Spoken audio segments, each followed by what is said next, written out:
Super Saravana stores. வணக்கம். இது தமிழ் குரலின் சிறப்பு நேர்காணல். இன்றைக்கு நம்மோடு இணைந்திருக்கிறவர் மரியாதைக்குரிய மூத்த பத்திரிகையாளர் மற்றும் வழக்கறிஞர் ஐயா திருமிகு CS கோட்டீஸ்வரன் அவர்கள். சார் வணக்கம். சார் வணக்கம். அளவன் நேர்களுக்கு அன்பு வணக்கம். பிரதமர் தமிழ்நாட்டுக்கு வருகிறார், அவர் கூட்டம் போடுறாரு, பேசுகிறாரு. அந்த பக்கம் அமித்ஷா அவர்கள் வராரு. ஆஃப் த ரெக்கார்ட்லேயோ ஆன் த ரெக்கார்ட்லேயோ கூட்டணிகள், பியூஷ் கோயல், இங்கே கன்சிஸ்டண்ட்டாக ஒரு ஒர்க் நடக்குது இல்லை? நீங்களும் ஒரு நேஷனல் பார்ட்டி தானே, 70 நாளாக குழு போட்டுட்டோங்கிறீங்களே. ராகுல் காந்தி வந்து ஒரு கூட்டம், ஓட்சோர் யாத்திரை நீங்கள் பீகாரில் நடத்துனதுக்கு ஸ்டாலின் வந்தார். தமிழ்நாட்டு SIRக்கு உங்கள் பூத் ஏஜென்ட்ஸ்க்கு ஒரு ட்ரைனிங், அது ராகுல் காந்தி வந்து தொடங்கி வைக்கிறார். இப்படியெல்லாம் செஞ்சால் அந்த ஆப்டிக்ஸ் வேறு இல்லை. அப்போ நாங்கள் கூட்டணி பேச்சுவார்த்தைக்கு குழு போட்டதோட சரி, பூத் லெவல் ஏஜென்ட்ஸை சென்சிட்டைஸ் பண்ணுறதோ இல்லை SIR பணிகள் பண்ணுறதோ எதுவுமே பண்ண மாட்டோங்கிற ஆட்டிடியூடை எப்படி பார்க்க வேண்டியிருக்கு? ராகுல் காந்தி வந்து பொதுக்கூட்டம் போட்டு பிஜேபி கூட எடுத்து பேசியிருந்துருக்கலாம்ல, ஏன் செய்யலைன்னு? அது ராகுல் காந்தியை பொறுத்தவரையிலும் தாவேக தலைவர் விஜய் மீது ஒரு அதீத பாசம் கொண்டவர். காரணம் என்னென்னா, இவருமே பங்களா விட்டு வெளில வருதில்லை. விஜய் பரவாயில்ல, என்னை போலவே இருக்கீங்க நீங்களும், ஆனால் ஆசை அதிகமாக இருக்குது, உழைப்பு கம்மியாக இருக்குது, இதுதான் நம்மளோட கடைசியான நிலைப்பாடுன்ற மாதிரி பார்க்குறேன் நான். ஏன் அப்படின்னா, சமீபத்தில் லேப்டாப் கொடுத்தாங்க தமிழக அரசு. அது மாதிரி ஒரு நல்ல திட்டங்கள்லாம் பண்ணியிருக்காங்க. கண்டிப்பாக இந்த மாதிரியான திட்டங்களுக்கு வந்து ராகுல் காந்தி வந்து அவருக்கு தெரிய வந்ததுன்னா அவர் வரலாம், இல்லை இவங்களுமே கூப்பிட்ருப்பாங்கன்னு நினைக்கிறேன் நான். ஏதோ ஒரு அரசியல் கணிப்பில் நான் சொல்கிறேன். அவ்வளோ ஸ்கீம்ஸ் பண்ணும்போது அவருமே இங்கே வந்து எதனா ஸ்கீம்ஸ் இருந்தால் சொல்லுங்கள், நான் வந்து கலந்துக்கிறேன், ஏன்னா பிரச்சாரம் பண்ணணும், நம்ம வேலையை ஆரம்பிக்கணும், நம்ம சீட்டு என்னன்றது பார்த்துக்குவோம். ஒன்றும் இல்லை, இப்போ ராகுல் காந்தி புறப்பட்டு நேராக முதல்வரை வந்து பார்த்துட்டு வீட்டில் உட்காந்து ஒரு காஃபி சாப்பிட்டு பேசினா பஞ்சாயத்து முடிஞ்சிடும். முதல்வர் வந்து ராகுல் காந்தி போய் பார்க்குறதுன்றது அது சரி இருக்காது. இவரோட வயசும் கூட அனுபவம் கூட. இன்னொன்று, அவர் அண்ணன், நீங்கள் தம்பின்றது தான் பேசுபொருள். அன்னைக்கு ராகுல் காந்தி மீது எதனால் இவ்வளோ பாசம்? ரோட்டில் குழந்த மாதிரி நின்று ரோட்டை க்ராஸ் பண்ணி மீடியனை தாவி போய் ஸ்வீட் வாங்கி போய் வீட்டில் கொடுத்துட்டு எங்கள் அண்ணனுக்கு கொடுக்குறேன் அப்படின்னும் போது அந்த அண்ணன் தம்பி அந்த உறவை நீங்கள் காட்டின போது மக்களுக்கு வந்து அந்த பந்தம் பிடிச்சிது. இன்னொன்று, தமிழகத்தில் ராகுல் காந்தி மீது ஒரு ஒரு ஒரு பாசம் இருக்குன்னா இருக்குது. அப்போ இப்போ நாம் பேசினது வந்து அவர் மேலே இருக்கிற ஆதங்கம், கோபம், அது வந்து எதிர்ப்புகளில் கிடையாது. ஆனால் நீங்கள் இந்த மாதிரி அரசியல் பண்ணிங்கன்னா கண்டிப்பாக வர ஓட்டு கூட வராது. உங்கள் மீது ஒரு கணிசனம் இருக்குது, அதனால் கை சின்னத்துக்கு எல்லா இடத்துலையும் ஓட்டு போடுவாங்கன்னு உத்தரவாதம் கிடையாது. நீங்கள் பிரதமராக நிற்கும் போது ஓட்டு போடுறது வேறு. நீங்கள் இப்போ வந்து இது வந்து முதலமைச்சருக்கு உண்டான தேர்தல், பிரதமருக்கு உண்டான தேர்தல் இல்லை. அப்படி இருக்கும்போது காங்கிரஸ் கட்சி தங்களுடைய பேரத்தை வந்து இந்தளவுக்கு பேசுகிறது. நாங்கள் இந்த தேர்தலை இப்போ என்ன, உங்களுக்கு ஆட்சியில் அதிகாரம்னு சொல்லிட்டா நீங்கள் பெரிய ஆள் ஆகிடுவீங்க. நீங்கள் தாவேக்காவோட வளர்ந்துருவீங்க, மூன்றாவது பெரிய கட்சியை நீங்கள் வந்து உட்காந்துருவீங்க. அங்கே இருக்கிற நாம் தமிழர் கட்சியை பின்னுக்கு தள்ளிடுவீங்க, இல்லை அதிமுகவோட நீங்கள் மேலே போயிடுவீங்க. எல்லாருக்குமே இப்போ என்னென்னா, திமுக ஆளுகின்ற கட்சி நாங்கள் தான் மாற்று. அதாவது ஒன்று தேர்தல் வாக்கு விகிதாச்சாரத்தில் மாற்று, இல்லைனா நாங்கள் அடுத்த லெவலில் நாங்கள் தான் இருக்கிறோம். திமுக அடுத்து யார் இருக்கிறோம்? காங்கிரஸ் இருக்கிறோம், தாவேக்கா இருக்கும். அதனால தான் இந்த பேச்செல்லாம் வருது. இது ஆட்டோமேட்டிக்காக சரியாகிடும். இப்போ அவங்க வந்து கிட்டத்தட்ட 40 சீட்டு 50 சீட்டு கேட்குறாங்கன்னு வச்சுக்கோங்களேன். அப்போது ஒரு வேளை திமுக நல்லா ஜெயிக்கிறாங்க, அப்போது எதிர்கட்சி நிலைமையில் வரக்கூடிய அளவுக்கு காங்கிரஸ் கட்சியில் வேட்பாளர் இருக்கிறாங்க, உட்கட்டமைப்பு இருக்குது. இல்லை, அந்த 50 வாங்கிட்டோம்னா நம்ம கிங் மேக்கராக வாய்ப்பு இருக்குது, அங்கே அசம்பிளி வந்தா அப்படின்னு எல்லாம் சொல்லப்பட்டது. 50 ஆனால் அதில் வந்து ஒரு 15-20 பேர் போய் பிஜேபியில் சேர்ந்துட்டா. ஏன்னா அண்ணாரி வயலத்தில் கோவிந்தா கோவிந்தான்னு சொன்னது கிடையாது, சொல்ல வேண்டியத மாதிரி வந்துடும். ஸ்டேட் பார்ட்டிஸை விடவும் காங்கிரஸ்லேருந்து போனவங்க பிஜேபிக்கு போன அந்த மைக்ரேஷன் கால வரலாறு அதான். காங்கிரஸ் கட்சி மூலயமா இல்லை ரெசார்ட் பாலிடிக்ஸ்க்கு தீனி போடுறதே காங்கிரஸ் கட்சி, ரெசார்ட் பாலிடிக்ஸை நடத்துறது பாரதிய ஜனதா கட்சி. அவங்க அவங்க அவங்க அழைச்சா இவங்க போகிறாங்க. கை சின்னத்தில் நின்னமே போயிட்டு வேறு கட்சியில் சேர்றதுமே விசுவாசத்தை மாத்திரமே அப்படின்றதெல்லாம் இல்லை. கூச்சம் நாச்சம் எதுவுமே இல்லாமல் இருந்திருக்கு. அதுக்கு தான் அவங்க பயப்படுறாங்க. இதுக்கு சபாநாயகர்கிட்ட சொல்லிட்டு இருக்காரு, நீங்கள் என்ன இருந்தாலும் பழைய காங்கிரஸ்காரன்னு ராகுல் காந்தி பேசி அது ஒரு விதமான ரசாபாசமாக போச்சு. அவர் பதிலுக்கு, நான் சொன்னதை கேட்டிருந்தா நீங்கள் ஏன் எதிர்கட்சியாக இருக்க போறீங்கன்னு அவரு கவுண்டர் கொடுத்து பார்லிமெண்ட்டே எனக்கு ஒரு மாதிரி போயிடுச்சு. பார்லிமெண்ட்லேயே இந்த தன்மை பாருங்கள். ராகுல் காந்திக்கு முன்னாடி பேசும்போது திமுக உறுப்பினர்கள்லாம் வந்து ஒரு உறுதுணையாக இருந்து குரல் கொடுப்பாங்க, கொள்வாங்க. நேற்றுலேருந்து பார்த்தீங்கன்னா லூஸ் விட்றாங்க. இத்தனைக்கும் அதுக்கு ஒரு நாள் முன்னாடி நோ கான்ஃபிடென்ஸில் 2வது சைன் TR பாலு பண்ணுறாரு. ஃபஸ்ட்டு ஒரு காங்கிரஸ் MP, 2வது TR பாலு பண்ணுறாரு. ஆனால் அடுத்த நாள் அதுக்கு டிராஸ்டிக் சேஞ்சாக நம்மளால் பார்க்க முடியுது. TR பாலுலாம் ஆல்ரெடி வருத்தத்தில் தாங்க இருப்பார். காரணம்னா, ஒன்று காங்கிரஸ் கட்சி நமக்கு வாய்ப்பு வந்தப்போ நமக்கு கொடுக்கல, நம்மளை வந்து அமைச்சராகக்கூடாது 2வது அப்படின்றத மன்மோகன் சிங் உறுதியாக இருந்தார், அந்த கோவம். 2வது பிஜேபியில் TR பாலு போன்றவர்களை விரும்புவாங்க. நீங்கள் வாங்க, நம்மள் உனக்கும் கப்பல் துறை தரான், போக்குவரத்து துறை தரான், நிம்மல் நமக்கும் கூட இருமேன் வா அப்படின்ற மாதிரி தான் இருக்கும் அவங்களோட அணுகுமுறை. இவனுங்களும் அமைச்சரவை ஆக மாட்றானுங்க, அவன் அமைச்சர் ஆக்கி விட்றேன் போகலான்னாலும் இவங்களும் ஒத்துக்க மாட்றாங்க. அந்த மனநிலையில் தான் இருப்பார் அவர். அப்படி இருக்கவரை போயிட்டு நீங்கள் வந்து 2வது கையெழுத்து போடும், 3வது கையெழுத்து போடணும், அவரெலாம் வெயிட்டிங். இன்னும் நீங்கள் டிஆர் பாலு காங்கிரஸை கலாய்ச்சி பார்க்க ஆரம்பிக்கல இல்லையா? இது இப்படியே போச்சுன்னா அதுவும் நடந்துடும். ஏன்னா பிஜேபியும் அதை விரும்பும். அதனால் காங்கிரஸ் வந்து இந்த ஒரு 10 சீட்டை வைத்துக்கிட்டு பெரிய விலையை வந்து கொடுக்க போகிறாங்க பாராளுமன்ற தேர்தலையும் பாராளுமன்ற பங்களிப்புலையும். அது அவங்களுக்கு புரியல.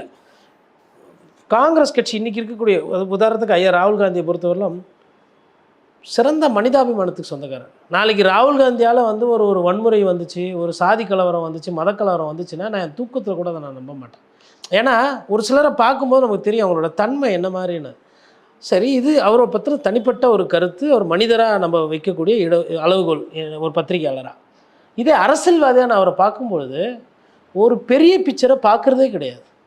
ஒரு லார்ஜர் பிக்சர், ஒரு தொலைநோக்கு பார்வை. அடுத்த 10 வருஷத்துக்கு என்ன அரசியல் பண்ணணும், அடுத்த 5 வருஷத்துக்கு என்ன அரசியல் பண்ணணும், இந்த தேர்தலை எப்படி அணுகணும், அதுக்கு அடுத்த தேர்தலை எப்படி ஒரு தேர்தலாக தோற்று இன்னமும் அந்த பண்ணையார்த்தனத்தோடு நான் இருப்பேன் அப்படின்னா என்ன பிரச்சனை உங்களுக்கு? தோத்தவங்களை கொண்டு போய் அடுத்த ஸ்டேட்டில் பொறுப்பாளராக போடும். மகாராஷ்டிராலலாம் 3 ஸ்டேட்டில் வரிசையாக அதுக்கு ஒரு 6-7 மாதம் முன்னாடி தோத்தவங்க அசோக் கெலாட், பூபேஷ் பாகல், திக்விஜய் சிங் கொண்டு போய் மகாராஷ்டிராவில் இன்சார்ஜாக போட்டு உத்தவ் தாக்கரேவையும் ஏன் நான் இந்த தேர்தல் ஒன்றி தோற்று போனோம், அந்த தேர்தலையும் நீங்களும் தோற்று போங்க, எல்லோரும் தோற்றுட்டா எல்லாம் சமமாயிடும். அதாவதுங்க ஒரு பாரதிய ஜனதா கட்சியை பற்றி வரும் எந்த ஒரு தேர்தல்னாலும் எங்கள் ஹைதராபாடு கார்பரேஷன் எலெக்ஷனுக்கு பிரதமர் வர பிரைம் மினிஸ்டரும் ஹோம் மினிஸ்டரும் நான் வேலை இல்லாமல் இருக்கிறாங்க.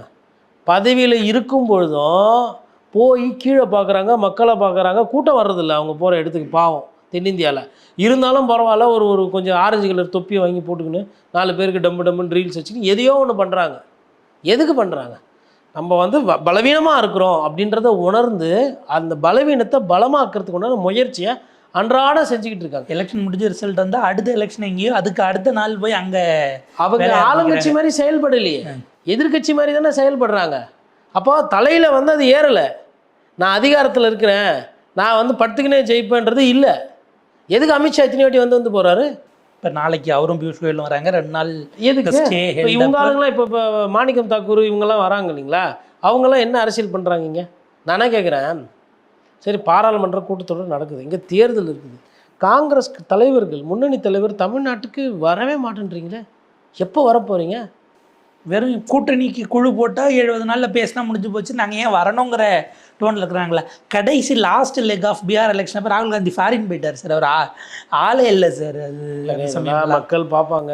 ஏன்னா பாரதிய ஜனதா கட்சி நிறைய தேர்தலில் அடிச்சிருக்காங்க, ஓட்டு போடலை.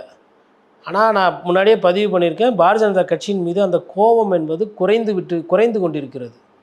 அவங்க மீது முன்னாடி இருந்த அந்த கோபம்ன்றது கிடையாது. இன்றைக்கி திமுக தலைவர் என்ன பண்ணுறாரு? பாரதிய ஜனதா கட்சி வந்துவிடும்ன்ற மாதிரி ஒரு பிரச்சாரத்தை கட்டமைக்கிறார். தமிழ்நாடு விசஸ் டெல்லின்னு அவர் கட்டமைக்கிறார், கொண்டு போகிறார். இப்போ டெல்லிக்காரங்க தானே உங்களுக்கு உயிர் எடுக்கிறாங்க, டெல்லிக்காரங்க தானே இம்போசிஷன் பண்ணாங்க. அப்போ காங்கிரஸ் பண்ணால் அது இம்போசிஷன் இல்லை, எந்த டெல்லியும் வேண்டான்ற அந்த நிலைப்பாடு எடுக்கிறது இல்லைல்ல. அதாவது அதிமுகலாம் சொல்கிறாங்க அதிமுக ஆட்சின்னு, ஆனால் நம்ம என்ன சொல்கிறோம்? என்டிஏ ஆட்சின்றோம். ஆனால் அவங்களுன்னு வரும்போது என்டிஏன்றீங்க. ஆனால் இங்கே இந்தியா கூட்டணின்னு வரும்போது அதை பற்றி பேச மாட்டீங்க. இந்தியா வர்சஸ் என்டிஏ சொல்லலாம், இல்லை டிஎம்கே வர்சஸ் ஏடிஎம்கே சொல்லலாம். அப்போ நம்ம வசதிக்கு ஏற்ற மாதிரி தான் நீங்கள் பிரச்சாரம் வைக்கிறீங்க. சரி, அது கூட கடந்து போகலாம். இல்லை, அது ஆப்போசிஷனில் ஏடிஎம்கேன்னும் போது அது கொஞ்சம் டஃப் ஆகும். என்டிஏ அல்லது பிஜேபின்னா கொஞ்சம் ஈஸியாக இருக்கும்னு யோசிக்கிறாரு. அது ஸ்ட்ராட்டஜிக்கலி அதுதான் உண்மை. ஏன்னா அது வந்து ஆல்ரெடி ப்ரூவ் பண்ணி ஜெயிச்சிருக்கிறாங்க. பிஜேபினா ஈஸி டார்கெட்டு, அதனால் ஈஸியாக ஒரு விஷயத்தை கடந்து வெற்றி திருப்பி நிலைநாட்டலான்றது அந்த வியூகம். இப்போ நயினார் நாகேந்திரன் பத்திரிகையாளர்கள் கூப்பிட்டு கேட்குறாங்க, என்னங்க கூட்டணி ஆட்சி அது இதுன்னும் போது, இல்லைங்க அதெல்லாம் வந்து மேலிடம் பார்த்து எடப்பாடியார் தான் முதல்ல மறுக்கல ஒரு பஞ்சாயத்தை முடிச்சு வைக்கிறாரு. இதே வார்த்தையை செல்வ பெருந்தகை சொல்லிட்டா என்ன பிரச்சனை? ஸ்டாலின் கேட்கணும் கூப்பிட்டு அவரை, எப்பா அங்கே பாரு அந்த கட்சி மோசமான கட்சி எல்லாம் சொன்னோம், ஆனால் அவங்க எந்த பிரச்சனையும் கொடுக்காம அமைதியாக போகிறாங்க. இன்னைக்கு ஒரே பேசுகிறாங்க, நீங்கள் ஒரே வாய்ஸில் பேசுகிற, நீ அட்லீஸ்ட் பேசிட்டாலுமே இந்த பஞ்சாயத்து பாதி முடிஞ்சிடும், சீட்டு எக்ஸ்ட்ரா ஏதோ பார்த்துக்கலாம் அப்புறம் பேசிக்கலாம், நீ எதுக்கு கூட சேர்ந்து இது மாதிரி பண்ணுற? விசிகா தலைவர் கடுப்பாகி திட்டவே ஆரம்பிச்சிட்டாங்க செல்வ பெருந்தகையை, அவங்கள சேர்த்துன்னு வரணும், இவங்கள உனக்கு எதுக்கு அந்த வேலை? சேர்க்கறது வேணுமா வேணாமா திமுக முடிவு பண்ணிக்கோ, கூட்டணியில் இருக்கிறோமா இல்லைன்றதை நாங்கள் முடிவு பண்ணிக்கோ. நீங்கள் யார், காங்கிரஸ்க்கு யார் இங்கே கூப்பிட்டதுன்னு சொல்லிட்டு வன்னியரசு அவர்கள் விமர்சனம் பண்ணுறாரு. அந்த நிலைமையில தான் இருக்குது. இப்போ இன்னொன்றுங்க, இது எல்லாருமே வந்து ஸ்டாலின் அவர்கள் இதை எப்படி கையாள்வாருன்னு பார்க்குறாங்க. ஒரு கேள்வி வருது. கனிமொழி போயிட்டு வந்தாங்க, ராகுல் காந்தி, அதெல்லாம் தாண்டி Selva Perunthagai is a failure year. ஒரு மாநில தலைவர்னால் ஒரு தோரணம் இருக்கணும். நீங்கள் பேசுகிறது சரியில்லை, இது திமுக காங்கிரஸ் கூட்டணிக்கு இது உரசலை ஏற்படுத்து, இதனால் வாக்கு பிரச்சனை வரும், சீட்டு வேணுமா வாங்கி தர, வாங்கலாம், பேசலாம், அறிவாளத்தில் நான் பேசுகிறேன். நீங்கள் தோரணம் இல்லாமல் ஒரு ஆளை போட்டிங்கன்னா இதெல்லாம் ஆகும். ஒரு ஈவிகே ஸ்டைலில் இருந்திருக்கலாங்கிறீங்களா? சரிங்க, அதாவதுங்க மல்லிகார்ஜுன கார்கேக்கு என்ன, நம்ம சொல்கிறது கேட்கறதுக்கு ஒரு ஆள். அவர் என்ன பண்ணிட்டு இருக்கிறாரு, அவர் மிச்சர் மேலே இருக்கிறாரு. அவர் எங்கன்னா ஒரு காங்கிரஸ் தலைவர் மாதிரியா செயல்படுறாரு? ராகுல் காந்திக்கு என்ன, 1ஆம் நம்பர் இருக்கக்கூடிய தலைவரை 2ஆவதாக நம்ம போடுற ஒரு ஆளுமே கேள்வி கேட்கக்கூடாது. ஏஐசிசி காங்கிரஸ் கட்சியினுடைய தலைவராக வந்து வேலை பார்க்கணும், சுற்றணும், போன வரணும், அதுக்கு நேரம் ஒதுக்கணும், அதுக்கு நான் தயாராக இல்லை. அதுக்கு பதிலாக மல்லிகார்ஜுன கார்கே தப்பு செய்ய மாட்டார், அவர் பார்ப்பார், அவரை போட்டுட்டோம். அவர் என்ன பண்ணுறாரு, ஓகே செல்வ பெருந்தகை ரைட்டு கரெக்டாக வரும்னு போட்டாங்க. ஹோம் கிரவுண்ட்லேயே அவரால் சித்தராமையா டிகேஎஸ்டி என்ன ஒரு முடிவு கொண்டு வர முடியும். அதுதாங்க நீங்கள் நரசிம்மராவ் வந்து அந்த தகுதி இருந்தது. அதாவது 2ஆவது நம்பர் எப்பயுமே வந்து 1ஆவது நம்பரை சேலஞ்ச் பண்ணுற மாதிரி இருக்கணும். அது வந்து ஒரு ஒரு ஒரு நல்ல எடுத்துக்காட்டு. இப்போது காங்கிரஸ் கட்சியே கர்நாடகாவில் திருப்பி ஆட்சிக்கு வந்ததுன்னா நிறைய நேரத்தில் சொல்லுவாங்க, அங்கே சிவகுமாருக்கும் சித்தராமையாவுக்கும் சண்டை இருக்குது, அதனால் காங்கிரஸ் ஜெயிக்காதுன்னு. அந்த சண்டையினால தான் காங்கிரஸே ஜெயிச்சுது. காம்படிட்டிவ் ஸ்பிரிட்டில் போச்சு. நான் 50 எம்எல்ஏ ஜெயிக்க வச்சா 4, நீ 50 எம்எல்ஏ ஜெயிக்க வச்சா நீ 4, ரெண்டுத்தையும் சேர்த்தா 100-140 எம்எல்ஏக்கு மேலே வந்துச்சு. அதனால் ஆட்சி அதிகாரம். இது ஒரு கணக்கு. இப்போது பாஜக வளர்ந்துரும்ன்றாங்க இல்லையா தமிழகத்தில், இல்லை பாஜக ஆட்சி அமையுன்றாங்கல்ல. நான் வந்து அடுத்த ஒரு 2 தேர்தலுக்கு பாஜக ஆட்சி அமைக்காதுன்றது என்னோட கருத்து, இல்லை என்னோட புரிதல். அந்த புரிதல் எங்கேருந்து வருதுன்னா, திமுக ஓகே கட்டமைப்பாக இருக்குது, இன்றைக்கி ஆட்சியில் இருக்குது. திமுகவுக்கு அடுத்த கட்ட தலைவர்கள் உதயநிதி அது மாதிரி ஆளை வந்து அடையாளம் காட்டி விட்டுட்டாங்க. கனிமொழி இருக்கிறாங்க, அந்த கட்சியை வந்து பிரச்சனை கிடையாது.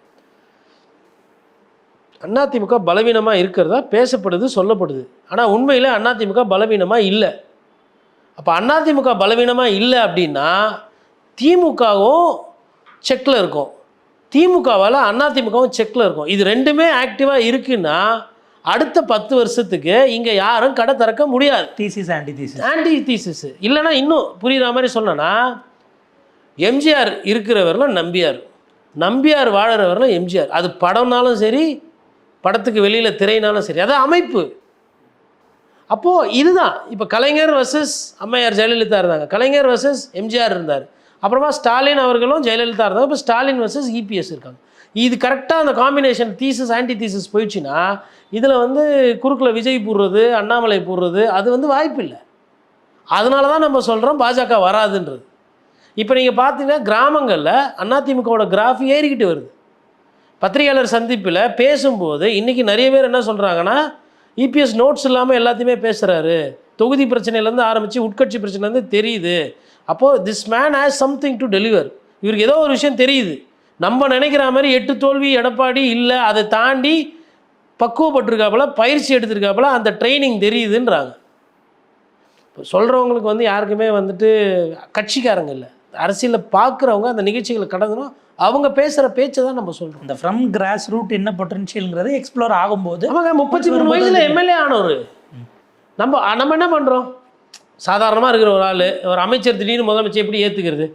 நமக்கு வந்து எப்பயுமே என்ன, புதுசாக ஒருத்தர் வரணும், திடீர்னு வந்து ஒரு பெரிய பிரம்மாண்டமாக காட்டணும்னு நம்ம ஏற்றுக்குவோம். கீழே இருந்து ஒரு ஆள் வந்தால் அது வந்து நம்ம பெருசாக பேசப்படுறோம். Is been unmarked, underestimated. அவர் அண்டர் எஸ்டிமேட் பண்ணுறாங்க, அது வந்து கிடையாதுன்றது என்னோடய புரிதல். இந்த தேர்தலில் அதிமுகவோட கிராஃப் ஏறும். அதிமுகவோட கிராஃப் ஏறும்போது பாஜக உள்ளே வர்றதும் குறையும், திமுக பாதுகாக்கப்படும். திமுக நல்லா இருந்தால் தான் அதிமுக பாதுகாக்கப்படும், அதிமுக நல்லா இருந்தால் தான் திமுக பாதுகாக்கும். இந்த 2 திராவிட கட்சிகளும் பாதுகாக்கப்பட்டால் தமிழகம் கண்டிப்பாக வந்து ஊழல் இருக்குங்க, திருட்டுத்தனம் இருக்கும், குவாரி பிரச்சனை இருக்கும், இதெல்லாம் இருக்கும். ஆனால் 5 வருஷத்துக்கு அட்லீஸ்ட் நீங்கள் கட்டுப்படுத்துறதுக்கு உண்டானது பண்ணலாம். இதில் வந்து திமுகவுக்கு இப்போ ஒரு பின்னடைவு சட்டமன்ற உறுப்பினர்களால் அதிகமாக இருக்குது. மைக்ரோ லெவலில் ஆன்டி இன்கம்பன்சி நிறைய இடத்துல இருக்குது. Local factors. இப்போது உதாரணத்துக்கு தாவேகா நிர்வாகிகள் போய் வட சென்னையில் கருத்து கணிப்பு எடுக்கிறாங்க. சிறிய கட்சி விமர்சனத்துக்கு உள்ளாவது பிரச்சனை இருக்குது. அவங்கள எதுக்கு அடிக்கணும், எதுக்கு தள்ளு முள்ளு, எதுக்கு சண்டை வரணுங்க கேட்டால் பொதுமக்களுக்கும் தாவேகாக்கும் சண்டைன்றாங்க. பின்னணியில் எல்லாம் அவங்க என்ன சொல்கிறாங்க, சேகர்பாபுவோட இடையூறு இருக்குன்றாங்க. இதெல்லாம் அந்த முதல்வர் வந்து கண்டிக்கணும். என்னங்க இது இப்படிலாம் வரக்கூடாதுங்க. பேர் ரிப்பேர் இல்லை. இது யாரை அடிச்சிக்கினாங்க?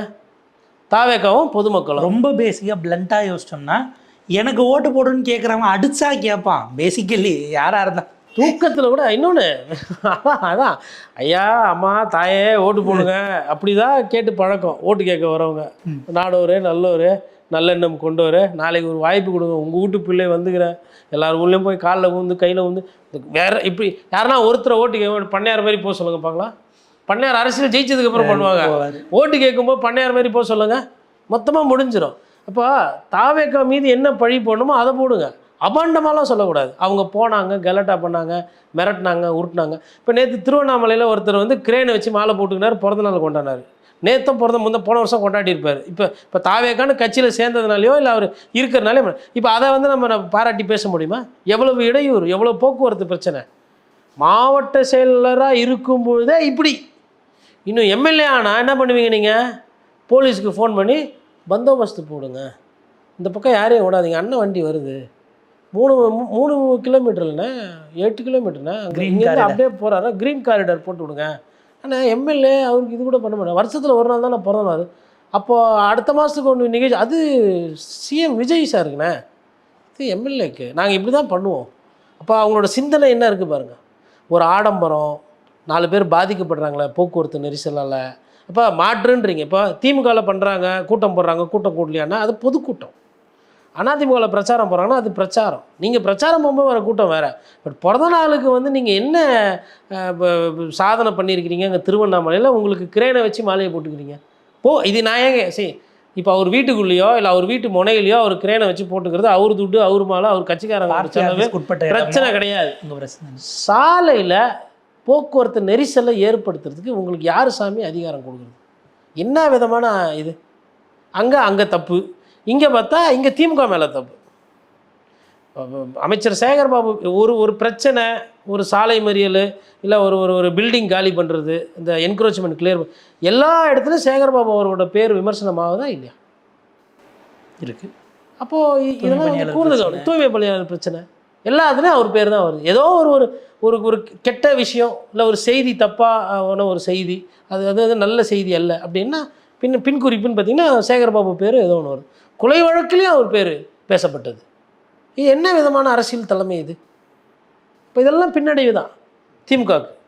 அப்போது அதிமுகவுக்கு இதெல்லாம் வந்து ப்ளஸ்ஸாக மாறும். ஏன்னா ஆட்சின்றது போக போக வந்து அந்த கெட்ட பேர் வர ஆரம்பிக்குது இல்லையா? எவ்வளோ விஷயத்தை தான் முதல்வர் சரி செய்ய முடியும், செய்வார். இவங்க வேண்டான்னு முடிவெடுக்கிற நேரத்தில் இப்போ யார் போட்டால் வந்தால் இவங்களை ரிப்ளேஸ் பண்ண முடியுங்கிற வயவல் ஆல்டர்னேட்டாக கேபிட்டலைஸ் பண்ணலனாலும் போக வாய்ப்பு இருக்குங்கிற இடம் வருது. இரண்டாவது இடம்ன்றது அதிமுக உறுதி செய்யும். கையில் இருக்கிறத இழக்க மாட்டாங்க. கிட்டத்தட்ட கட்சியினுடைய போக்கு தன்மை எல்லாம் அப்படி தான் போகுது. ஏன்னா இன்னொன்றுங்க, அவங்க 2 முறை ஆட்சியை இழந்து அந்த ப்ராக்டிஸ்க்கு போன கட்சியும் கிடையாது. அதிமுக வந்து பார்த்தீங்கன்னா என்றைக்குமே வந்து 13 வருஷம் வெளியில் இருந்தது, தொடர்ந்து 10 வருஷம் வெளியில் இருந்தது கிடையாது. 5 வருஷம் அதுக்கப்புறம் திருப்பி அவங்க, அதாவது மக்கள் வந்து பார்ப்பாங்க யார் அமைதியாக இருக்கா, யார் வந்து கெடுபிடி பண்ணல, யார் வந்து ஒரு அவங்களுக்கு எப்படின்னா வந்து ஒரு சிம்பிளாக இருக்கணுங்க. இந்த பந்தா இருக்கக்கூடாது, அந்த அட்ராசிட்டிஸ் இருக்கக்கூடாது, அப்ரோச்சபிலிட்டி இருக்கணும், ஒரு சாதாரணமாக இருக்கணும். ஒரு அமைச்சர்ன்றவர் சாதாரணமாக இருக்கணும். அதுதான் மக்கள் விரும்புவாங்க. நீ ஒரு மாவட்ட செயலர்னா அப்படியே ஒரு தோரணையாக இருக்கிறது, அதெல்லாம் மக்கள் உங்களுக்கு பிடிக்கும்.